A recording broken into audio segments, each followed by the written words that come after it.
everyone, this is Vinod Ankad and welcome back to my YouTube channel #CommerceVibes। तो class 11th accountancy chapter है अपना 7 और chapter का नाम है double entry system. Double entry system मतलब जिसमें हम डबल एंट्री यानी जो थर्ड चैप्टर में प्रिंसिपल किया था ड्यूल एस्पेक्ट कॉन्सेप्ट, उसके थ्रू देखते हैं कि ये वर्क कैसे करेगा, किसने इसको बनाया, क्यों हम इसको फॉलो कर रहे हैं। तो वो इस चैप्टर में हम डिस्कस करने वाले हैं। उससे पहले एक छोटी सी रिक्वेस्ट, अगर आप मेरे चैनल पे नए हैं तो प्लीज पहले मेरे चैनल को सब्सक्राइब करें, बेल आइकन को भी प्रेस करें ताकि जितनी वीडियोस मैं डाल रही हूँ उसकी नोटिफिकेशन आपको मिल जाए। साथ ही साथ आप अगर बच्चे मुझसे जुड़ना चाहते हैं तो आप टेलीग्राम पे भी मुझसे जुड़ सकते हैं। एक ग्रुप बनाया है मैंने #CommerceVibes से, आप वहां भी ग्रुप ज्वाइन कर सकते हैं और लेटेस्ट जितने भी क्वेश्चन पेपर है वो सारी चीजें मैं वहां पर भी अपलोड कर रही हूँ। ठीक है, तो डबल एंट्री सिस्टम होता क्या है। ठीक है, ड्यूल एस्पेक्ट पढ़ा था हमने चैप्टर 3 में। एक प्रिंसिपल था, कॉन्सेप्ट था ड्यूल एस्पेक्ट कॉन्सेप्ट, जो कहता था कि कोई भी बिजनेस की ट्रांजैक्शन, पहली बात तो ट्रांजैक्शन है तो वो मनी की फॉर्म में तो होगी। हम रिकॉर्ड ही सिर्फ उस चीज को कर रहे हैं जो सिर्फ और सिर्फ मॉनेटरी फॉर्म में हो, टर्म्स ऑफ मनी हो, बाकी किसी चीज को हम रिकॉर्ड ही नहीं कर रहे। ठीक है, उसके बाद डबल एंट्री सिस्टम हमें कहता है कि कोई भी ट्रांजैक्शन होगी वो एटलीस्ट दो तरीके से इफेक्ट करेगी। कोई भी ट्रांजैक्शन कैसे अफेक्ट करेगी, एक दूसरे से अपोजिट डायरेक्शन में अफेक्ट करेगी। मतलब किसी भी ट्रांजैक्शन का अगर डेबिट साइड है तो उसका क्रेडिट साइड होना भी जरूरी है। कोई भी बिजनेस ट्रांजैक्शन दो साइड अफेक्ट करके चलेगी, डेबिट भी और क्रेडिट भी। डेबिट और क्रेडिट इनको रूल्स के थ्रू समझेंगे कि जो अलग अलग रूल्स होंगे, किसके लिए, किस अकाउंट के लिए कौन सा रूल फॉलो होगा, वो चीजें इसी वीडियो में हम डिस्कस करने वाले हैं। पहली बात तो डबल एंट्री सिस्टम बुक, ये तो बुक थी पहली बार। ये बुक लिखी थी लूका पैसिओली ने 1494 में। ठीक है, और ये बुक कुछ इस हद तक पॉपुलर हो गई कि इसमें दो बार चेंज किया गया। ठीक है, एक बार तो 1544 में किया था, फिर लास्ट में 1785 में एडवर्ड जोन्स ने इसको एक नाम ही दे दिया। इसको एक नाम दे दिया था English system of book keeping. Book keeping क्या होता है, जब जहां हम ट्रांजैक्शंस को रिकॉर्ड करते हैं, जहां हमारी लेजर तक की, क्लासिफाइड तक की चीजें रिकॉर्ड होती हैं, बुक कीपिंग वही होती है। बुक कीपिंग जहां खत्म होती है वहां अकाउंटिंग शुरू हो जाती है। तो बुक कीपिंग एक बेसिक कॉन्सेप्ट है जो हमें क्लियर होना ही चाहिए। उससे पहले इसको एक बार इंग्लिश में रिवाइज भी किया गया था, इंग्लिश में इसको कन्वर्ट कर दिया गया था। तो हमें बस इतना समझना है कि जो डबल एंट्री सिस्टम है उसके जन्मदाता कौन है। लूका पैसिओली 1494 में इन्होंने हमें बताया था कि जो ट्रांजैक्शंस हम रिकॉर्ड कर रहे हैं वो दो साइड अपना इफेक्ट डाल के जा रही है, और वो भी एक दूसरे से अपोजिट डायरेक्शन में, क्योंकि एक डेबिट होगा तो दूसरा क्रेडिट होगा। ठीक है, अब कुछ प्रिंसिपल्स दे रखे हैं, जो प्रिंसिपल्स है डबल एंट्री सिस्टम के। पहली बात तो क्या मैंने अभी जो बताया कि जितनी भी बिजनेस की ट्रांजैक्शंस होंगी वो टू साइड तो अपना इफेक्ट डालेंगी। टू साइड्स क्या करेंगी, वो अफेक्ट करेंगी, या तो वो डेबिट होगा या फिर वो क्रेडिट होगा। ठीक है, जितनी भी हमारी डबल एंट्री सिस्टम में रिकॉर्डिंग होती है, वो चाहे पर्सनल अकाउंट हो या फिर वो इम्पर्सनल अकाउंट हो, सबकी रिकॉर्डिंग हमारी किस में होती है, डबल एंट्री सिस्टम में होती है। पहली चीज तो हमने देखा दो साइड अफेक्ट कर रही है, डेबिट और क्रेडिट दोनों साइड को अफेक्ट करेगी। फिर कहता है चाहे किसी भी टाइप का अकाउंट है, उस अकाउंट्स को मेंटेन करते हैं, उस अकाउंट की रिकॉर्डिंग भी हम डबल एंट्री सिस्टम में कर सकते हैं। ठीक है, उसके बाद हमें ट्रायल बैलेंस में भी हेल्प करता है, ट्रायल बैलेंस को प्रिपेयर करने में भी हमें हेल्प करेगा। ठीक है, तो ये कुछ प्रिंसिपल्स बना रखे हैं हमारे किसको, डबल एंट्री को डिफाइन करने के लिए। ठीक है, अब डबल एंट्री वर्क कैसे करेगी, हम अब अपनी जो चीजें थी, जो नाम हमने पढ़े थे अपने सेकंड चैप्टर में, उनको एक अकाउंट का नाम दे देते हैं और वो देख लेते हैं कि कौन सा अकाउंट किस अकाउंट के अंडर आता है। ठीक है, तो अभी हम इसमें नाम देंगे, यहाँ पर अपना हम पढ़ रहे हैं अकाउंट्स के बारे में, क्लासिफिकेशन ऑफ अकाउंट्स। तो दो टाइप के अपने अकाउंट्स होंगे, पर्सनल अकाउंट और impersonal account. Impersonal account, two types के अकाउंट पढ़ेंगे हम। एक तो पर्सनल अकाउंट पढ़ेंगे और एक इम्पर्सनल अकाउंट पढ़ेंगे। पर्सनल अकाउंट जहां पर किसी इंडिविजुअल पर्सन, जहां पर किसी ह्यूमन बीइंग को रिलेट किया जा रहा हो, ठीक है, जहां पर एक बॉडी, एक ह्यूमन बॉडी, ह्यूमन बीइंग की एग्जिस्टेंस हमें फील हो रही हो। जैसे अगर मैं अपने नाम से ही अकाउंट बनाऊं, मीनू अकाउंट, ठीक है, राम अकाउंट, श्याम अकाउंट, ठीक है, ये जो नाम के साथ जो हमें लग रहा हो कि इन पर्सन्स की, इन ह्यूमन बीइंग्स के एग्जिस्टेंट हैं, वो एग्जिस्टेंस शो कराएगा हमें पर्सनल अकाउंट। वो सारे के सारे कौन से होंगे? Personal account. इसको भी अब तीन तरीके से बांटा गया है। फर्स्ट वन इज, अब इसको तीन तरीके से बांटा गया है। तो पहला इसमें हमारा natural personal account, natural personal account, ठीक है।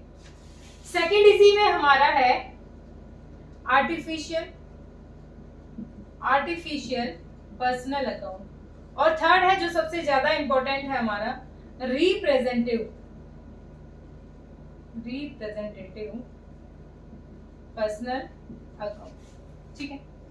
तीन तरीके के, पहले तो हमने क्या सीखा, देखो रटना नहीं है।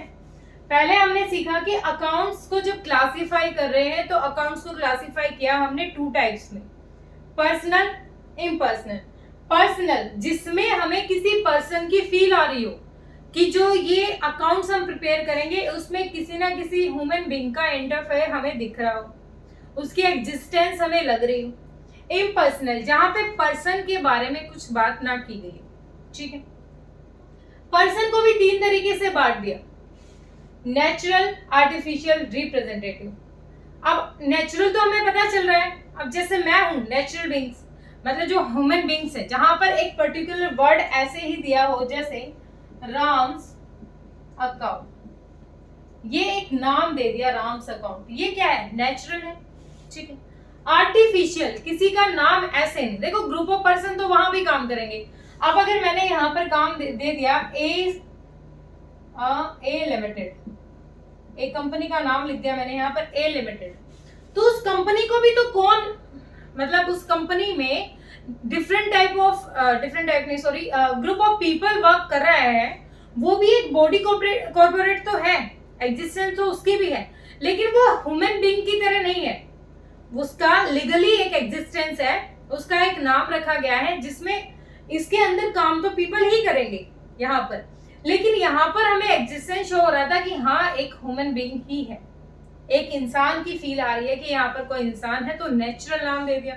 आर्टिफिशियल जिसको इंसान ने ही नाम दिया हो, ABC किसी भी नाम से, कोई बैंक लगा लेते हैं, किसी बैंक का नाम ले लेते हैं, SDFC लाइफ इंश्योरेंस, ये सब जिनका नाम दिया गया हो, लेकिन दिया किसने? वो पर्सन्स ने ही तो दिया है, ठीक है। वो एक बॉडी कॉर्पोरेट हो और एक लीगली पॉइंट ऑफ व्यू से देखा जाए तो वो एज ए ह्यूमन बीइंग ही ट्रीट की जाएगी।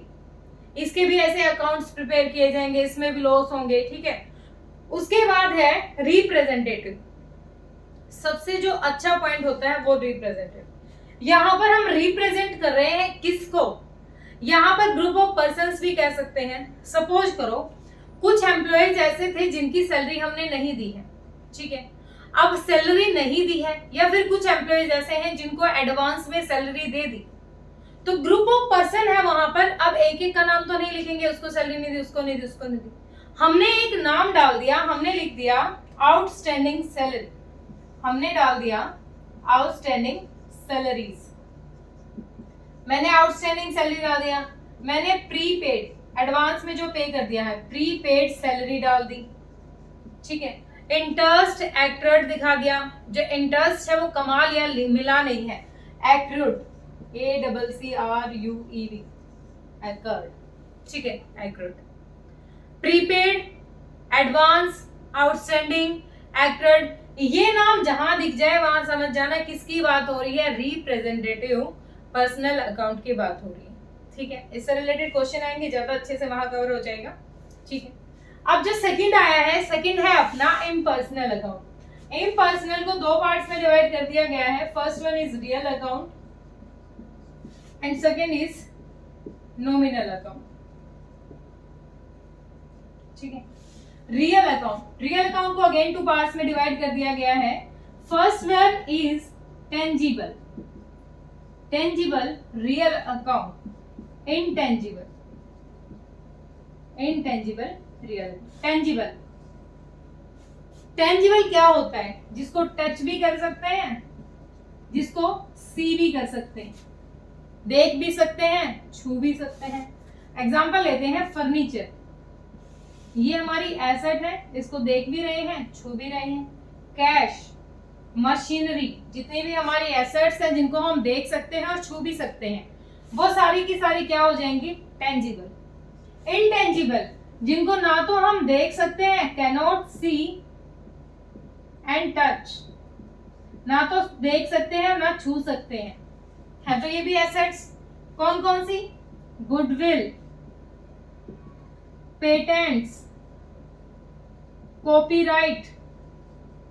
ये क्या है? गुडविल, गुडविल क्या होता है? Good name of the firm, जो रेपुटेशन होती है बिजनेस की, जो एक्स्ट्रा अर्निंग होती है, वो गुडविल की वजह से ही होती है। ठीक है, गुडविल को हम देख नहीं सकते, छू नहीं सकते, जो रेपुटेशन है। अब अगर एग्जांपल ले लेते हैं, किसका एग्जांपल लोगे? लिबर्टी का एग्जांपल ले लेते हैं। लिबर्टी का नाम बिका हुआ है क्योंकि उसने अच्छे प्रोडक्ट दिए हैं, अच्छे शूज दिए हैं, अच्छी स्लीपर्स दी हैं, तो उसका नाम बिका हुआ है अपनी अच्छी सर्विसेज की वजह से। अब उस नाम को छू थोड़ी ना पा रहे हैं, हम देख थोड़ी ना सकते, उसको बस हम फील कर रहे हैं कि हाँ बस वो रेपुटेशन है, उसका नाम बिका हुआ है। तो टेंजिबल एसेट्स जितनी होंगी वो हमारी, जिनको हम देख सकते हैं, छू सकते हैं। इनटेंजिबल एसेट्स को हम देख नहीं सकते, छू नहीं सकते। ठीक है, उसके बाद आ जाता है नॉमिनल। नॉमिनल कहता है कि जितने भी एक्सपेंसेस हैं और जितने भी लॉसेस हैं during the year, during the operating cycle, during the operating cycle, सिर्फ वही मेरे अंदर रिकॉर्ड करो। नॉमिनल में क्या आ जाएंगे?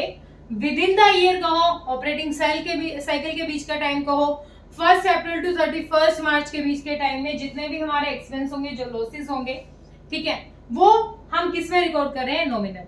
अब नॉमिनल में बहुत सारे अकाउंट अलग अलग बन के आ जाते हैं। रेंट का अकाउंट है, ठीक है, सैलरी का अकाउंट है, ये अलग अलग अकाउंट है। अब थोड़ा सा कंफ्यूजिंग पॉइंट ये है, जैसे रेंट है और सैलरी है, ठीक है।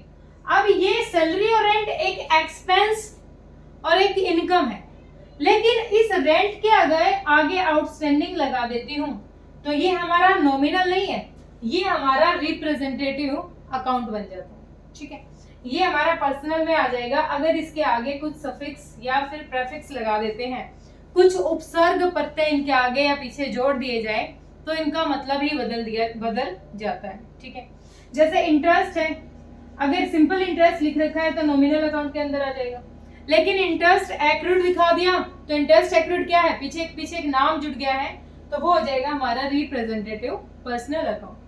ठीक है, ये क्लियर हुआ होगा। ये 3 टाइप के अकाउंट वैसे हम पढ़ते हैं, नॉर्मली 2 टाइप के अकाउंट हैं, इनके पार्ट दे रखे हैं, पर्सनल के 3 है, रियल और नॉमिनल। वैसे हम पढ़ रहे हैं कि पर्सनल, रियल और नॉमिनल 3 अकाउंट पढ़ेंगे। इनको लेके कुछ साइंटिफिक रूल बना रखे हैं कि जब इन अकाउंट्स को प्रिपेयर किया जाता है तो डेबिट कौन होगा, क्रेडिट कौन होगा। जो डबल एंट्री सिस्टम है वो हमें यहाँ अच्छे से समझ में आएगा। सबसे पहले अगर पर्सनल की बात की जाए तो पर्सनल का रूल है debit the receiver, credit the giver, credit the giver. ठीक है, ये इसका रूल है। रूल मतलब जिससे रिसीव कर रहे हो, जिससे कोई अमाउंट रिसीव कर रहे हो, ठीक है, जो अमाउंट रिसीव करेगा उस अमाउंट रिसीव करने वाले को कर दो डेबिट, और जो अमाउंट दे रहा है तुम्हें उसको कर दो क्रेडिट। दोबारा देखो, डेबिट किसको करेंगे? जिसको अमाउंट मिल रहा है, जो रिसीव कर रहा है, और क्रेडिट किसको करेंगे? जो अमाउंट को पे कर रहा है। ठीक है, ये इसका रूल है पर्सनल अकाउंट का, debit the receiver, credit the giver. Real account का रूल क्या है? रियल अकाउंट का रूल है debit what comes in, credit what goes out. क्या है? Debit what comes in, credit what goes out, credit what goes out. अब ये क्या कह रहा है? ऊपर वाले ने तो हमें कहा था कि जो रिसीव कर रहा है उसको डेबिट कर दो, रियल अकाउंट कहता है कि जो रिसीव कर रहा है उसको डेबिट कर दो और जो पे कर रहा है उसको क्रेडिट कर दो।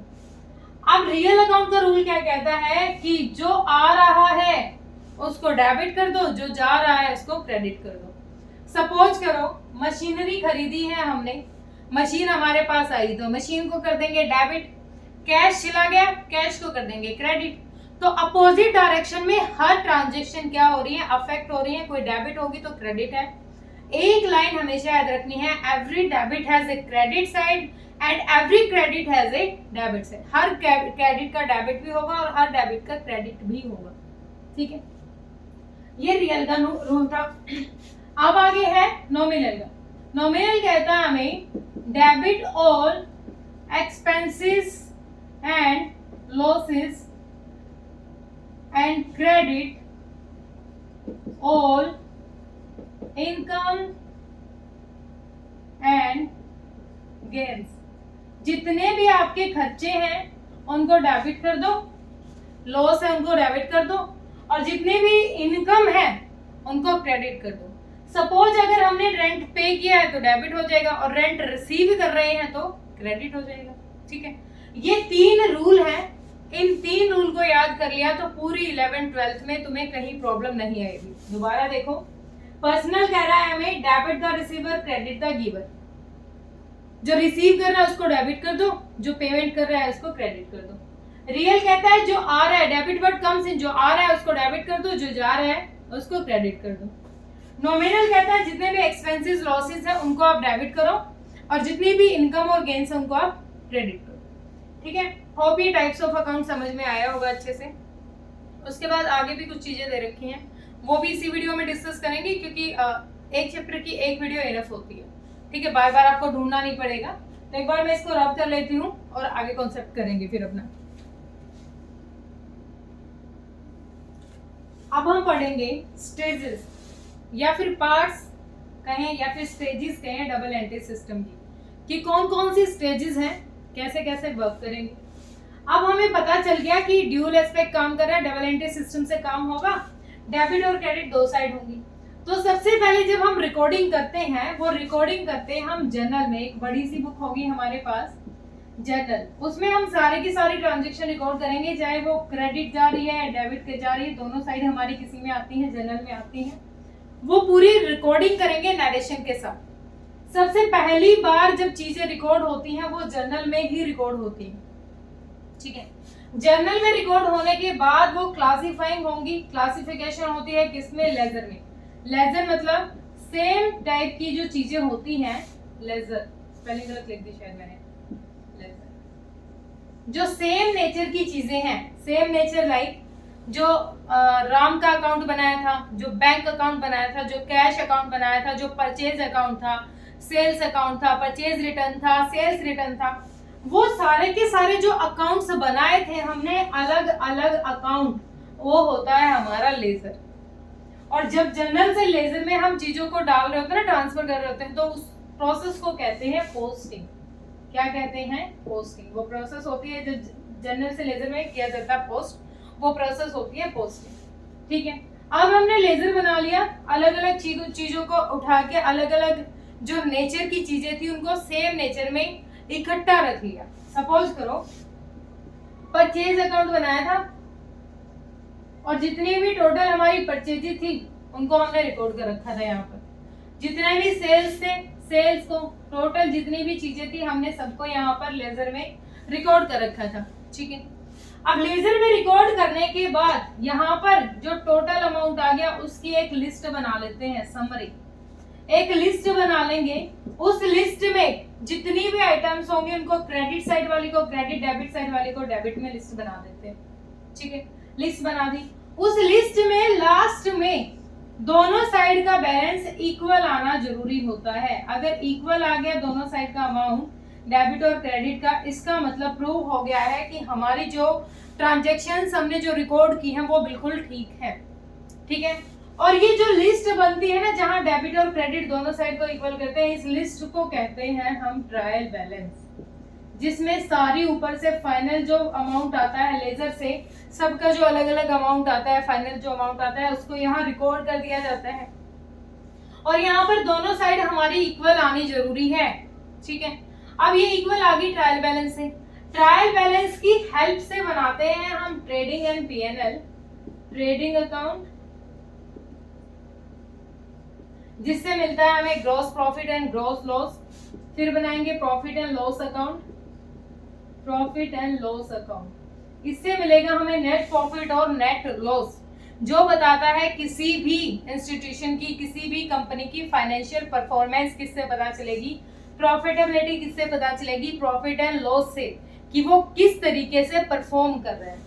लास्ट में जाके बनाते हैं हम बैलेंस शीट। बैलेंस शीट की भी दोनों साइड हमारी इक्वल आनी जरूरी होती है, लायबिलिटी और asset side. Balance sheet, balance sheet बताता है हमें किसी भी बिजनेस की फाइनेंशियल पोजीशन क्या है, उसकी स्ट्रेंथ क्या है, ठीक है, वो बताती है हमें बैलेंस शीट, ठीक है। तो ये थी स्टेजेस कि कौन कौन सी स्टेज पे किस तरीके से रिकॉर्ड करते हैं। ये हम फर्स्ट चैप्टर में करने लगे थे, रिकॉर्डिंग की जो प्रोसेस चली थी कि अकाउंटिंग कैसे रिकॉर्ड करते हैं। आप डबल एंट्री सिस्टम से कह रहे हैं, पहले लेजर, जर्नल, जर्नल से लेजर, लेजर से ट्रायल बैलेंस, ट्रायल से trading, PNL, balance sheet, done. ये थी हमारे स्टेजेस। अब आगे आपकी बुक में दे रखी है एडवांटेजेस दे रखी है डबल एंट्री सिस्टम की। एडवांटेजेस दे रखी है, तो पहली एडवांटेजेस क्या है कि वो एक साइंटिफिक सिस्टम है। क्या है वो? एक साइंटिफिक, एक सेकंड मैं इनको रिकॉर्ड ही कर देती हूँ, लिख देती हूँ सबको, फिर बताती हूँ, ठीक है। तो ये एडवांटेजेस है, मैंने नोट डाउन किए, कुछ यहाँ पर है, कुछ साथ के साथ लिख लेंगे। एडवांटेजेस किसकी? डबल एंट्री सिस्टम की। वैसे तो जो हम अकाउंटिंग कर रहे थे उस अकाउंटिंग की और जो अभी डबल एंट्री सिस्टम कर रहे हैं कुछ ज्यादा डिफरेंस नहीं है, लेकिन फिर भी देख लेते हैं। सबसे पहली बात तो साइंटिफिक सिस्टम है। साइंटिफिक सिस्टम कैसे है? कुछ रूल रेगुलेशन दे रखी है, अभी हमने पढ़े थे जो रूल्स थे कि किस चीज को डेबिट करेंगे, किसको क्रेडिट करेंगे, किस पे कौन से अकाउंट पे कौन सा रूल फॉलो होगा। जब हम रिकॉर्डिंग कर रहे हैं चीजों को रिकॉर्ड कर रहे हैं तो उनके लिए जो स्पेसिफिक रूल हम यूज कर रहे हैं उनके हेल्प से हम रिकॉर्डिंग कर रहे हैं। सेकंड कहता है complete record of every transaction. जो भी ट्रांजैक्शन हम रिकॉर्ड करेंगे उसका कंप्लीट रिकॉर्ड होगा। रिकॉर्ड, कंप्लीट रिकॉर्ड मतलब वो दोनों साइड अफेक्ट कर रही थी अपोजिट डायरेक्शन में, तो एक प्रॉपर रिकॉर्ड हम उसका करेंगे। प्रॉपर एवरी ट्रांजैक्शन मतलब ये भी कह सकते हैं कि जब जर्नल से शुरू करके लास्ट में बैलेंस शीट तक जहां जहां उस अमाउंट, जहां जहां उस एंट्री की जरूरत है हम उसको प्रॉपर रिकॉर्ड करेंगे। फिर कहता है प्रिपरेशन ऑफ ट्रायल बैलेंस। अभी मैंने बताया लिस्ट बनाते हैं हम, जो स्टेजेस थी उसमें हमने पढ़ा था कि ट्रायल बैलेंस में हेल्प करेगा हमें, ये ट्रायल बैलेंस बनाने में हेल्प करेगा, ट्रेडिंग और पीएनएल में हेल्प करेगा। उसके बाद ये नॉलेज देता है हमें फाइनेंशियल पोजीशन की। फाइनेंशियल पोजीशन कौन सी है हमारी? बैलेंस शीट की। हमें नॉलेज प्रोवाइड करता है किसकी? फाइनेंशियल पोजीशन कैसी है हमारी। और ये वाला होता है परफॉर्मेंस। यहाँ पर हमें परफॉर्मेंस पता चलती है किसी भी बिजनेस की, ठीक है। हाँ, ये ध्यान रखना है 12th तक, आगे इन फ्यूचर तक भी। जब प्रॉफिट एंड लॉस की बात आती है तो वो पूछना चाह रहा है कि हमारी फाइनेंशियल परफॉर्मेंस कैसी है, किस तरीके से हमने परफॉर्म किया है। और जब बैलेंस शीट की बात करते हैं तो बैलेंस शीट में हमारी फाइनेंशियल पोजीशन पूछना चाहता है कि लायबिलिटी और एसेट्स के बीच में हमारा क्या रेशियो रहा है। Knowledge of various information. Various information कौन कौन सी? टोटल सेल्स कितनी थी, कितना हमने पैसा लगाया, टोटल परचेजेस कितनी थी, कितना कैश हमारे पास है, क्या क्या लायबिलिटीज हमारे पास अभी हैं, कितनी लायबिलिटीज हमने पे ऑफ कर दी, कितनी हमारी इन्वेस्टमेंट है। हर तरीके की एक सिस्टमैटिक तरीके से रिकॉर्ड करके सारी इंफॉर्मेशन हमारे पास है यहाँ पर। आगे कह रहा है ledger possibility of fraud. Fraud की पॉसिबिलिटी नहीं रहती। फ्रॉड मतलब जब हमने एक सिस्टमैटिक तरीके से ऊपर से चीजें रिकॉर्ड करनी शुरू की थी जर्नल से लेके अब तक, तो यहाँ पर फ्रॉड के चांस हमारे कम होते हैं, उसकी पॉसिबिलिटी हमारी क्या हो जाती है? लेस हो जाती है। Legal approval. अब लीगल अप्रूवल कैसे? लीगल अप्रूवल, अब जब हम रूल्स फॉलो कर रहे हैं, रूल्स के अकॉर्डिंग कर रहे हैं तो लीगली है ये, हम कुछ फ्रॉड काम तो करेंगे नहीं यहाँ पर, ठीक है। हमने अपनी सारी चीजें अच्छे से रिप्रेजेंट कर रखी है, सारी इंफॉर्मेशन हमारी, और इन केस कल को कोई बात आ जाती है तो लीगली हम उनको एज ए डॉक्यूमेंट भी शो करा सकते हैं कि हाँ भाई हमारे बिजनेस में हमने ये प्रॉफिट एंड लॉस, हमारा प्रॉफिट लॉस बनाया था, इतने हमारे एक्सपेंसेस रहे थे, इतनी हमारी इनकम थी, और अब हमारी बैलेंस शीट भी आप देख सकते हो, ठीक है। उसके बाद कहता है कंपैरेटिव स्टडी। कंपैरेटिव स्टडी का मतलब क्या कह रहा है ये? कंपैरेटिव स्टडी का मतलब है जैसे 2018 की बात करूं, 19, 20 तीनों साल की बैलेंस शीट मेरे पास है और एक ही तरीके से मैंने बनाई है, तो मैं कंपेयर कर सकती हूँ, या फिर तीनों साल का प्रॉफिट एंड लॉस है मैं कंपेयर कर सकती हूँ कि 2018 में मेरा कितना प्रॉफिट हुआ था, कंपेयर कर पा रही हूँ मैं। अगर मेरा सेम नेचर से मैंने अकाउंट्स प्रिपेयर किए हैं, अपने बैलेंस शीट, अपनी फाइनेंशियल जो स्टेटमेंट है वो रेडी की है, तो मैं इजीली वहां पर कंपेयर कर पा रही हूँ कि किस साल मैंने ज्यादा प्रॉफिट कमाया था और किस साल मेरा कम प्रॉफिट रहा है। कंपैरेटिव स्टडी में हेल्प करता है। फिर आगे हेल्प करता है मैनेजमेंट को डिसीजन लेने में।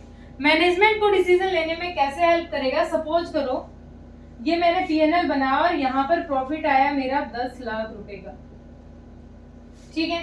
हमने देखा कि जब इतना इन्वेस्ट करके इतना प्रॉफिट हम कमा रहे हैं, तो इन फ्यूचर हम और कहां पर ज्यादा इन्वेस्ट कर सकते हैं, या फिर अगर हमें लॉस हुआ हो, ठीक है, तो उसमें हम अपनी पॉलिसी चेंज कर सकते हैं। मैनेजमेंट को वो डिसीजन में हेल्प करती है, वो स्टेटमेंट सी वही हमें हेल्प करते हैं कि इन फ्यूचर हमें किस तरीके से प्लान करना है, आगे कुछ अच्छे डिसीजन लेने हैं ज्यादा इंप्रूवमेंट के लिए, या फिर जो पॉलिसीज अब तक चल रही थी वो अच्छे से वर्क कर रही है, या फिर पॉलिसीज को चेंज करने की जरूरत है, क्योंकि जितनी भी पॉलिसीज होती है वो मैनेजमेंट ही डिसाइड करती है।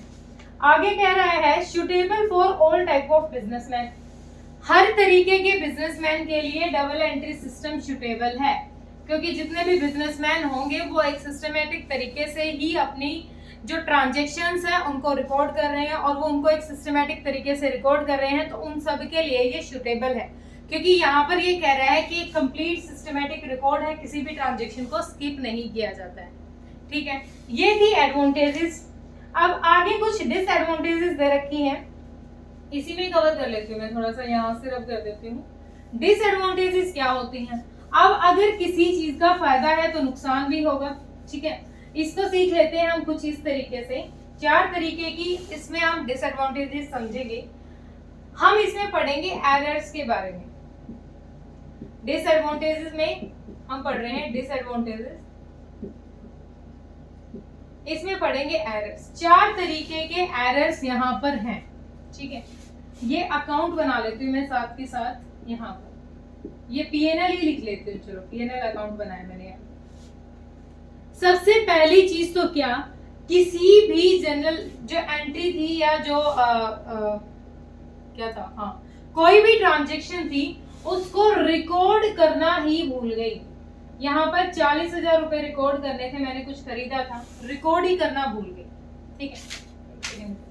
रिकॉर्ड करना भूल गई तो वो क्या है, अगर किसी ट्रांजैक्शन को बिल्कुल ही स्किप कर गए हैं, ओमिट कर गए, तो वो हमारा है error of omission. Spelling check करने दो, ओमिशन, एरर ऑफ ओमिशन। किसी रिकॉर्डिंग को बिल्कुल ही करना भूल जाए, बिल्कुल ही ओमिट हो जाए, वो ट्रांजैक्शन क्या होगी हमारी, वो एरर क्या होगा हमारा, एरर ऑफ ओमिशन। उसके बाद है error of commission. Error of commission क्या होता है, यहाँ एरर की बात कर रहे हैं जो डिसएडवांटेज, एरर ऑफ कमीशन, ठीक है। अब यहाँ पर रिकॉर्ड करने थे 40,000 और अमाउंट रिकॉर्ड कर दिया मैंने 4,000 का, तो अब इसकी डेबिट साइड ये अमाउंट हुआ है, तो कैश में जब हम दिखाएंगे, कैश में कहीं ना कहीं 40,000 रुपए गए होंगे, तो 36,000 रुपए का बैलेंस आएगा, क्योंकि 40,000 के पैसे खराब करके और रिकॉर्ड दिखा रखा है सिर्फ 4,000 का। रॉन्ग अमाउंट, मैंने रॉन्ग अकाउंट से ट्रांजैक्शन कर दी है, रॉन्ग अमाउंट से, ठीक है। यहाँ पर 40,000 से करनी थी, 4,000 से कर दी है, तो ये क्या है, एरर ऑफ कमीशन। उसके बाद है प्रिंसिपल। प्रिंसिपल क्या है, प्रिंसिपल, एरर ऑफ प्रिंसिपल। जब हमें रूल्स की ये नॉलेज ना हो, जब हमें पता ही ना हो कि किस तरीके से हमें जैसे अब परचेज है, कोई चीज परचेज की थी, उसकी एंट्री परचेज में ना दिखा के सेल्स में दिखा दी, तो इसका मतलब जो रूल्स हमने थे, जो हमारे रूल्स थे रियल के लिए, पर्सनल के लिए, नॉमिनल के लिए थे, उन रूल्स की नॉलेज नहीं है, और रूल्स की नॉलेज नहीं है तो हमें पता ही नहीं है कि कौन सी चीज कहाँ डेबिट होगी, कहाँ क्रेडिट होगी। तो ये जो प्रिंसिपल है ना, ये इसके हाथ में नहीं होता है, किसके हाथ में, क्लर्क के हाथ में नहीं होता, ठीक है। ये तो नॉलेज ही नहीं है इसको। देखो अगर उसने बिल्कुल छोड़ दी, सुधार किया जाएगा, अब उसमें कोई देखो ये थोड़ा मिलना मुश्किल होता है वैसे ओमिशन वाली, क्योंकि ये क्या किया है हमने, बिल्कुल छोड़ दी है, वो अमाउंट बैलेंस तो इक्वल हो जाएंगे, वो अमाउंट ही नहीं मिलेगा हमें। उसके बाद कमीशन है रॉन्ग अमाउंट से, इसको भी ढूंढ लेंगे एरर को। प्रिंसिपल है, रॉन्ग पोस्ट कर दिया, रॉन्ग पोस्ट कहाँ किया, रॉन्ग पोस्ट मतलब नॉलेज ही नहीं दी, सेल्स को परचेज में डाल दिया।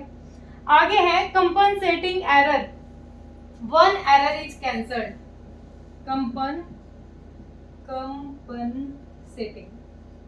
कंपनसेटिंग एरर क्या होता है, कंपनसेटिंग है, पहली चीज तो हमने क्या देखा था, रिकॉर्ड ही नहीं किया हो, नो रिकॉर्डिंग, रिकॉर्ड करना ही भूल गए हो, ठीक है। रॉन्ग अमाउंट से पोस्टिंग कर दी हो, यहाँ पर रूल्स की नॉलेज ना हो। अब कंपनसेटिंग क्या हो जाएगा, इसमें से छूट कौन सा गया, इसमें से कौन सा छूट गया, इसमें से एक छूट गया कि किसी एक जगह ट्रांजैक्शन कर दी, सपोज करो मशीनरी खरीदी है 40,000 की, रिकॉर्ड कर दिया, लेकिन कैश में रिकॉर्ड करना भूल गए, वो कौन सा हो गया, कंपनसेटिंग। 4 तरीके के एरर है, ये डिसएडवांटेजेस है डबल एंट्री सिस्टम की, और ये मिल भी जाएगी, मिल कैसे जाएगी, अमाउंट मैच नहीं करेगा, हमें अपना एरर पता चल जाएगा, ठीक है। तो हर चीज के फायदे हैं तो नुकसान भी है। आपका चैप्टर हो गया है कंप्लीट, सिर्फ और सिर्फ ध्यान रखना है आप 11th के बच्चे हो, प्रॉब्लम तो गारंटी आएगी, एकदम से समझ में नहीं आएगा, बिल्कुल नया सब्जेक्ट है, ठीक है, लेकिन आई एम विद यू, मैं तुम्हारे साथ हूँ, जहाँ दिक्कत आती है मुझसे पूछो भाई, टेलीग्राम पे चैनल बना रखा है मैंने, तुम्हारे लिए ग्रुप है, वहां मुझसे जुड़ो। अब इसमें जो इस चैप्टर में ज्यादा ध्यान देने की बातें हैं, वो ज्यादा ध्यान देने की बातें सिर्फ 3 है। हमें पर्सनल अकाउंट नॉलेज होने चाहिए, कौन कौन से हैं, हमें क्लासीफाई करना आना चाहिए, हमें रियल अकाउंट को क्लासीफाई करना आना चाहिए, हमें नॉमिनल अकाउंट को क्लासीफाई करना आना चाहिए। अब मैं पूछ लूं कैश अकाउंट, कैश अकाउंट कौन सा है, रियल अकाउंट है। अब मैं पूछूं बैंक अकाउंट, बैंक कौन सा है, पर्सनल है। अब मैं देखूं कि रेंट पे किया है, कमीशन रिसीव किया है, तो किस में जाएंगे, नॉमिनल में जाएंगे। पहली चीज तो क्लासीफाई कर दिया कि कौन नॉमिनल है, कौन रियल है और कौन पर्सनल है। उसके बाद तीनों के जो रूल्स है वो आपके टिप्सों पे लर्न होने चाहिए। क्या रूल था, रिवाइज करो मेरे साथ। पर्सनल का रूल था debit the receiver, credit the giver. Real का रूल था debit what comes in, credit what goes out. और नॉमिनल का रूल क्या था, debit all the expenses and losses and credit all the incomes and gain. Clear हुआ, सिर्फ ये 3 rule, और ये तीनों का नेचर, जो पर्सनल में कौन कौन से आएंगे, रियल में कौन कौन सी एसेट्स और कैसे वर्क करेंगी, ठीक है, और नॉमिनल में किस तरीके के एक्सपेंसेस और किस तरीके के लॉसेस। सिर्फ और सिर्फ क्या ध्यान रखना है कि अगर कोई रेंट, कोई एक्सपेंस है या कोई इनकम है, उसके आगे आउटस्टैंडिंग लगाओ, उसके आगे प्रीपेड लगाओ, उसके आगे एडवांसेस लगाओ, उसके आगे एक्रूड लगाओ, तो अगर ये चीजें लगी हुई है तो हम उसको मान लेंगे रिप्रेजेंटेटिव पर्सनल अकाउंट, वो पर्सनल अकाउंट में चला जाएगा, अदरवाइज वो नॉमिनल में ही रहेगा, ठीक है। तो मैं अपनी तरफ से मैंने दिया है बेस्ट, लेकिन फिर भी किसी बच्चे को लग रहा है कि मुझे डाउट है और दोबारा से वीडियो मुझे डालनी चाहिए, तो एक वीडियो मैं फिर से डाल दूंगी। वैसे मैंने पूरा चैप्टर इस वीडियो में करा दिया है, अपनी तरफ से बेस्ट दिया है। फिर भी कोई डाउट है तो बेटा आप मुझसे चैनल पे यहाँ तो जुड़ी रहे हो, साथ के साथ आप टेलीग्राम पे भी जुड़ जाइए। दोबारा से रिक्वेस्ट कर रही हूँ, अगर आपने मेरा चैनल सब्सक्राइब नहीं किया तो प्लीज मेरे चैनल को सब्सक्राइब कीजिए, बेल आइकन को भी, घंटे को भी बजा दीजिए, ताकि जितनी भी नई वीडियो मैं डालूं उनकी नोटिफिकेशन आपको मिल जाए। Okay, thank you so much, bye bye.